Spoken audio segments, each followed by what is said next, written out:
Hey there, guys. Shannon here again to give you a little bit of an update or more background on how I found my lovely flat that I'm staying in currently right now.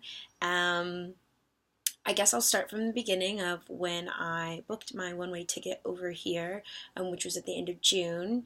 I then put in I gave my work about a month's notice as the ticket wasn't for until like August 8th that I was gonna fly out over here to the UK.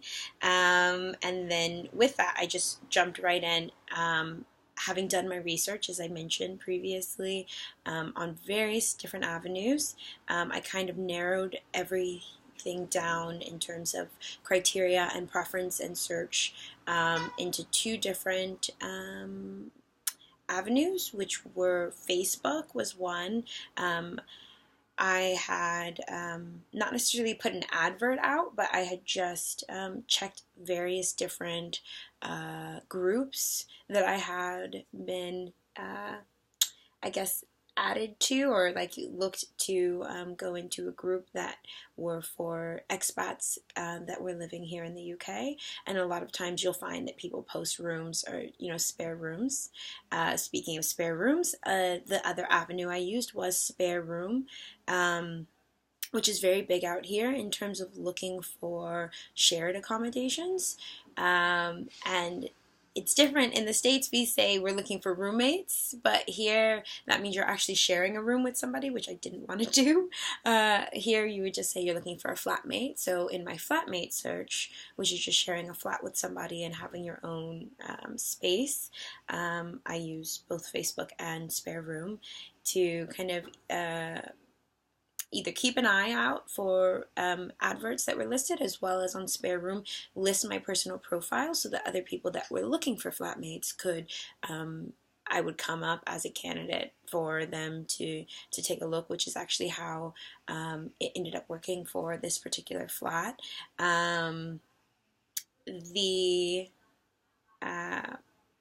criteria I kind of had in terms of preferences were I definitely wanted to be in central London within zones 1 and 2, as this is pretty much where a lot of things are. And if you hear a lot about London and people's commutes, it's kind of funny because for me it's everything's relative. Like, 45 minutes on a bus or tube is similar to being back in the Bay Area or San Francisco, where you commute into central San Francisco or like downtown San Francisco to go to work. Although there are a lot of things to do in that area, it's not really, in my opinion, conducive to like my lifestyle. I think is the best way I would put it, as I really like to like cook and go shopping and things like that. So in terms of finding a place out here, I definitely wanted to have, I had a pretty long laundry list of things that I was looking for, but my budget was a little bit smaller than one would imagine, for the long list of things that I had in terms of necessities.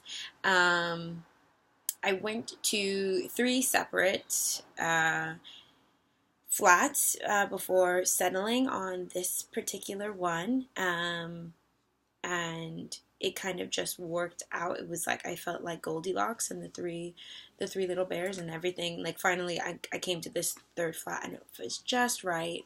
So it happened to work out really well.